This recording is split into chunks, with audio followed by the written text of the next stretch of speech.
Channel asu yengbiriba kwai pumnamakpu Manipur Dreams ki maikaidagi taramna ukchabaga loinana ngasi suk adom kidamakta Bollywood movie ama kaki summary ama khudol tamjari. Movie ase handak chahi gi August thada release tawkraba mystery thriller film ama kakni Chehre. Chehre hariba film asigi director Rumy Jafry, writer Kapoor, producer Anand Pandit. Film asigi maruiba saktam langliba singkhara panjarabada Samir gi saktam langliba Emraan Hashmi, Advocate Latif ki saktam langliba Amitabh Bachchan, Natasha Oswald gi saktam langliba Krystle Soha, Anna gi saktam langliba Rhea Chakraborty. Thamjaningba wafam amana channel asigi mamangi JBM gi explanation adubu nungai haiduna takpirakpa amadi viewers singbu ayhak isagi maikaidagi thamoi sengna thagatpa phongdokchari. Masiga loinana isagi oiba khudongchadaba khara leiba maramna ngasigi video asigi narrator asi aigi marup amana mateng pangbiri. Amadi masiga loinana film asigi wari loisalakpada adomna yamna khangjanbada kanaragadaba video amasu hapsari masibusu miyeng tabinadaba haijari. Film asigi ahuba sinda Samir haibadi Emraan Hashmina car ama tongtuna Delhi da laklami. Mafam adu unyamna taba mafam amasu oirammi. Asumna thauraga lakpada khanghaudana asauba upanbi ama mahaki car adugi mamangda tutharakhi. Mahaki Delhi satpagi lambi adu tutharakliba u aduna maram oiraga mahaki car adu thauba yaramde. Tanja aduda Paramjit kauba nipa amana Samir gi manak tamna sangsilaklami. Samir na Paramjitta manak nakpada hotel leibra haina hanglakhi. Maduda Paramjit na hotel di leite ado nang na pamlabadi aigi itung inarao ay friend amagi mayamda satlibani haina khumlakhi. Samir su upay leitabani na Paramjit ki matungda inarakhi. Adubu lambida Samir gi car gi ki adu tahorami. Paramjit hariba misak asi retire oiraba criminal lawyer amani.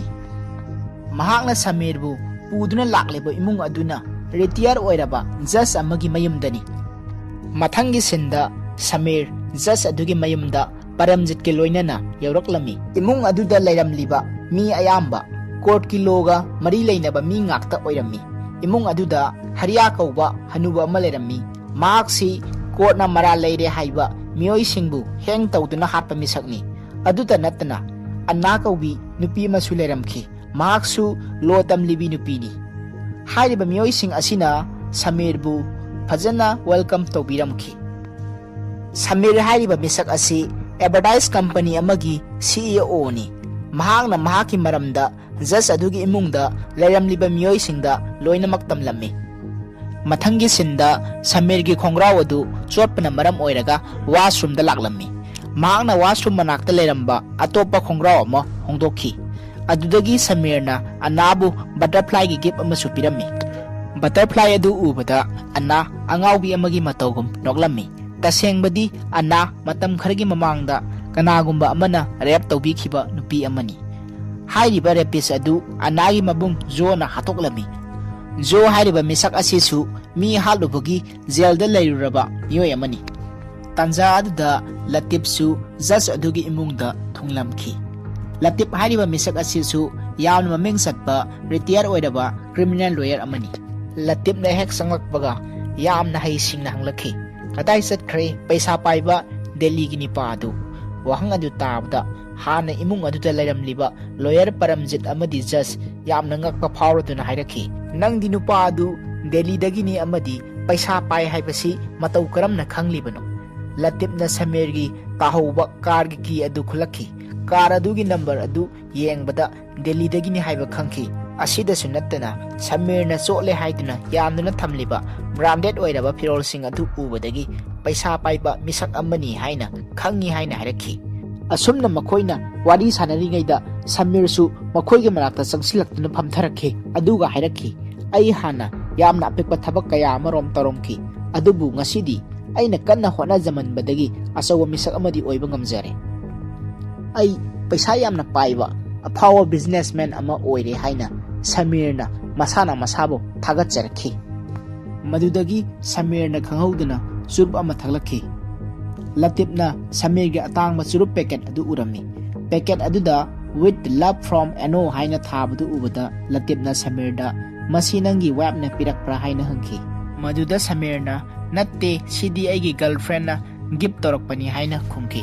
Madudagi imung dalaramliba miyoi sing aduna Samirda hairami. Aikhoidi imung sida game ama hek sanai.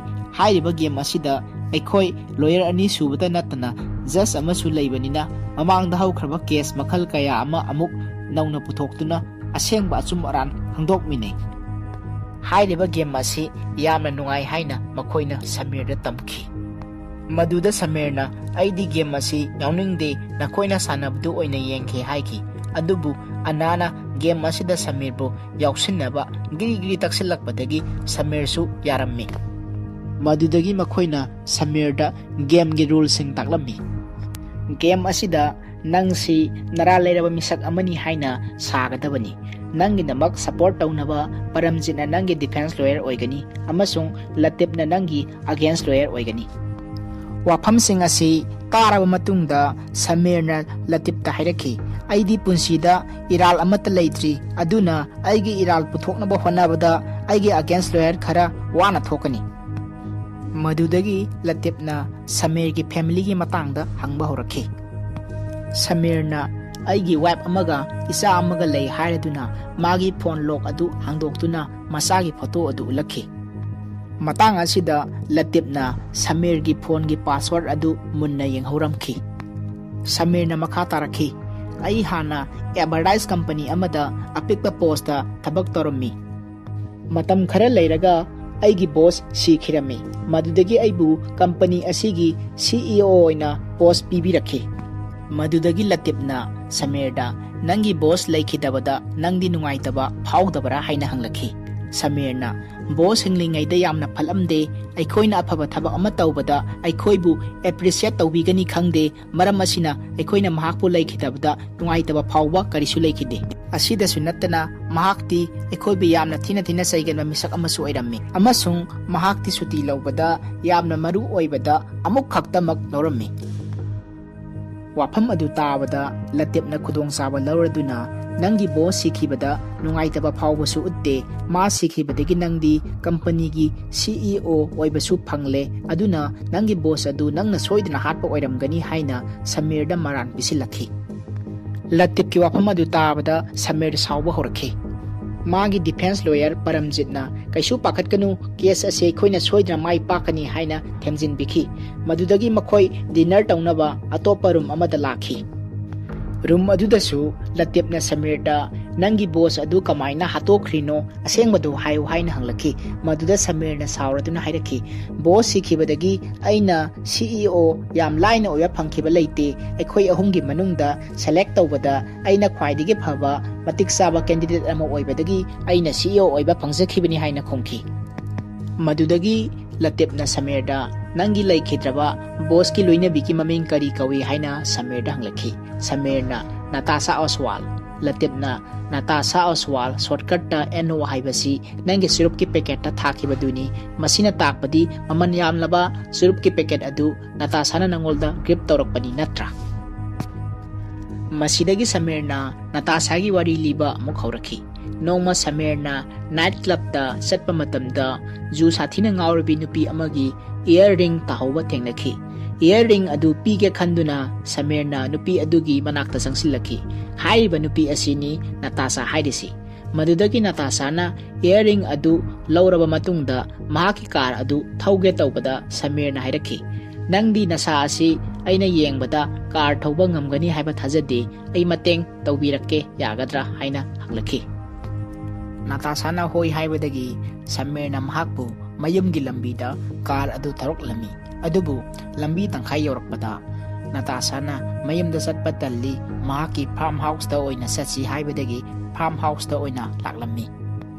Mafam aduda Samirga Natasha ga yamna close oina rakpadagi nungsi mari thamki. Matamduda Samirna Natasha se magi boss ki loina bini haiba khanglamde adubu noma Natasha da magi nupana call tarpa ubadagi mahaki boss ki loina bini haiba si khangba ngamki. Numit adudagi Samirna tungda akaiba kilamrom lakpa yai khangbadagi Natasadagi lapthokpa haurakhi. Numit kharanigi matungda Natasana Samirda call tarakhi. Mahakna Samirda farmhouse da laknaba hairakhi. Samirna farmhouse da lakpa matamda get loan na leiramkhi. Adubu Samirna get ki mapandagi Natasana leiriba room adu hanjin light on off tawba urammi. Room adugi manungda Natasaki makhut amasung masin punsinduna thambirami. Samirna farmhouse adugi mingsel adu thukaraduna Natasana leiriba room aduda sanglakhi. Samirna punsinduna thamliba Natasabu thadokpikhi. Adudagi Natasana hairakhi.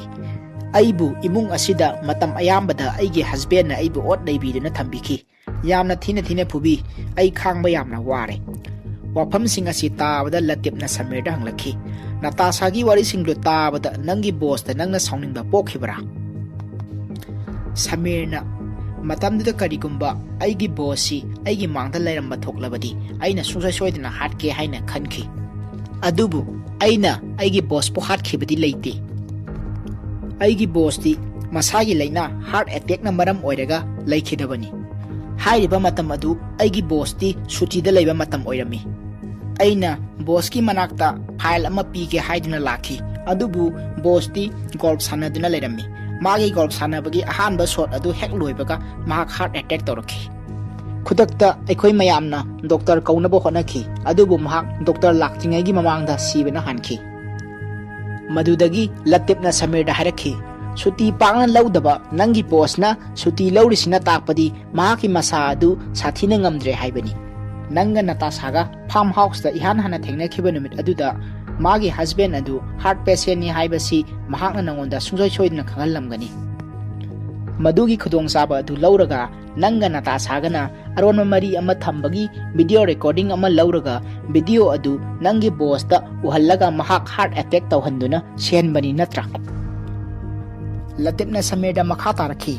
Nangna mapanda thokringegi matamda aina nangi mobile gi lok hangdoktuna nangna nangi boss da thakhiba nakhoi anigi aron mari thamkhibagi video adu yengle. Wafam adu tabda Samir asuki matik saurami saune hanman khibana Samir na hairakhi. Masida gi asoiba leite Natasa asuki matik phattaba nupini mahangna aibu asuki matik phakraba aigi boss po hatok khankhibani. Samir na masana masabu mahak asi mihatpani haina haijarakhi. Asumna Samirna aseng bari liba amuk haurakhi. Natasaga thengnakiba numit aduda Natasana mahaki husband bu hatpagi plan adu tawrami. Adubu Samirna di yaramde. Natasana hairakhi. Mahaki husband asi mamangda heart attack tawrakhiba leire mahangna karigumba anirak suba heart attack lakpa matamda potassium injection kapsilabadi minute anigi manungda sungsoi soidina sigani. Samirga Natasaga hainakiba matung ina gol sanaduna leiriba boss tuda makhoi aniga video adu WhatsApp da thajin khirami. Video adu hek ubada Natasagi husband adu heart attack tawba harakhi. Tanja yengduna Natasana potassium gi injection adu kapsinki. Asumna makhoi anina Natasagi husband adu hatoklami. Natasana mahaki husband gi mobile adu dagi video adu delete toktoklami. Numit adudagi Natasa Samirdagi lapthokhirami. Adubu numit kunthra manganigi matungda Samirna Natasabu Richard kaubani pa amaga kar amada chatminakhibadu urami.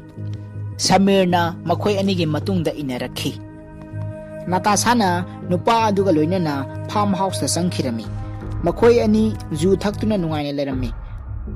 Mamangna thokriba thogdok khudingmak makhoi ani na tawba plan ngaktamak oiramkhi.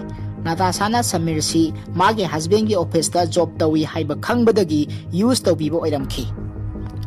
Natasaga ni paduga lona sanariba wari sing adu Samirna mobile da record tawsilamkhi.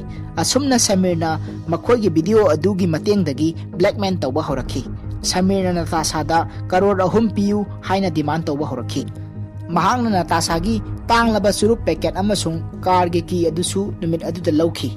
Numit kharanegi matungda Samirda karor ahum adu lawba laklo haina Natasana message tharakhi. Maram aduna Samir weather gi condition yengdabida paisa pamba henman khibadagi unyamna tarabasu Delhi tamna film gi ahoba sin aduda car tongduna laklibadu. Madudagi latipna Samirda hairakhi. Thokriba crime adu Natasana thokhanba oirabasu nang senabanina nangsu dandi phangpham thui. Madudagi judge aduna Samirbu heng tawgadabani hairaki. Latipna makha taraki. Aikhoina nangbu dandi piba ngamloi adubu nahandagi sanariba game asi numit khudingi video record tawduna thamlibani recording sing asi aikhoina crime branch da saduna nangbu dandi sungsoi soidna pihangani wafam sing asi tabada Samirna saraduna khanghauduna nongmai ama saturoktuna makhoi tamna kapa horaki asumna mahak imung adudagi chanthoraki maya amadu Samirgi matungda tanaraba horaki Samirna seliba lambi adu unning khaiganba lambi oibadagi latipna mahakpu maikai adomda siangkhiganu haina lauraki adubu Samirna taramde asumna Samir unning khairakpana maram oiraga awangba amadagi makhada taraktuna sikhirami latipna miyoi ama sire haina police ta pau pi khirami matam khara lairaga Natasana Samirgi phone da magi video mayam ama yawbana maram oiraga just adugi mayumda hangba lakhi Latipna Natasabu numit tagadaure ngasi ahing sidi lekhro haina hairami Natasazu thengzilakpana maram oiraga yarami asumna Natasada makhoi mayamna dandi piba pambadagi Samirra tawkhibagi matawgum game nungaiba ama hek sanai haina haijanki asumna Latipna Natasada game sanaba hauragi khanbadagi just adugi thong adu lonsinkhiduna film asi matang asida loisinki amadi makha taba video ama amuk midiang taminna khisi Video sida yamna ngakpa asengba thokiba wariste hek tabada domna thajaroidaba America gi afawa president anigi punsigi yamna manaba masak amasung thongdoksingni maram sina video sibu loiba fawlang yengminaba haizari adomna bu hena khangbiram lagane Abraham Lincoln amasung John F Kennedy kana kanano haibadu makoi animak si America gi White House da phangkiba afawa president ngaktani Abraham Lincoln na 16th president aduga John F Kennedy na 35th US president oiramki phare adudi makoi anigi manaba wafam tarani thoi thamjaraklage anbada makoi animaki maming dagi hauna yenglubada last name haibadi Lincoln amasung Kennedy haiba word anisda letter tare na semba mamingni anisubada makoi anima congress election da mai paki Abraham Lincoln na 1846 ta aduga Kennedy na 1946 ta vote kakhibani makoi gi vote kakhiba chahi sing asi 46 na loiba ngaktani mathangi ahum subada makoi ani se amu presidency election da mai pakki madusu 60 na loiba sahi sing dane Lincoln na 1860 da aduga Kennedy na 1960 da marisubada mayumakai panbagi chahi matangdasu makoi anisi chap manari makoi animak chahi kuntras surakpa matamda luhongkhibani amasu makoi gi nupi singsu chahi kun surakpa matamdani manga suba wafamda